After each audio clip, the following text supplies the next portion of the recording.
Psychology of criminal conduct. No one can understand conduct without knowing something of the psychology of human action. First of all, it must be understood that reason, which so many have idealized and placed in control of the human machine, has little to do with the actions of men.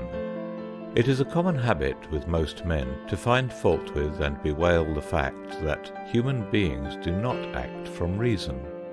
However much the truth is impressed upon us, we never seem to realize that the basis of action is in instinct and emotion. It is really useless to quarrel with nature.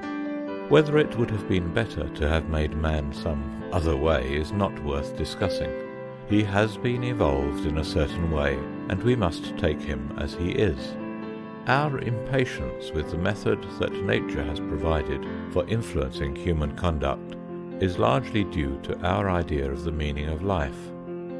Man has fancied himself in a position in the animal world that facts of life and nature do not sustain. We seem to feel that man has some high calling, that he should make something of himself which cannot be accomplished, that he should form some sort of a perfect order that he never can reach.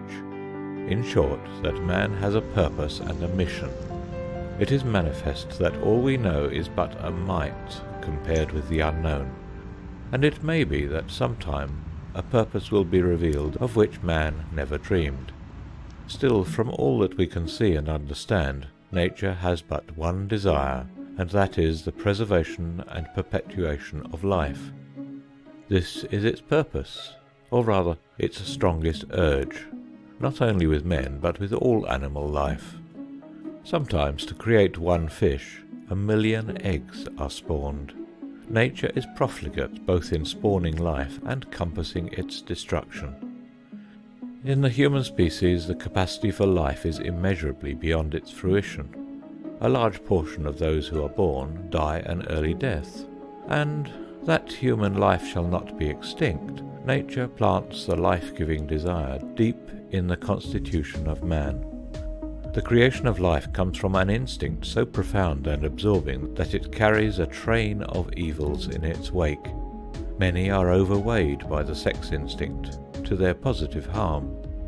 Nature somehow did not trust such a fundamental duty as the preservation of the race to reason. If intellectual processes were responsible for life, the world no doubt would soon be bare of animate things.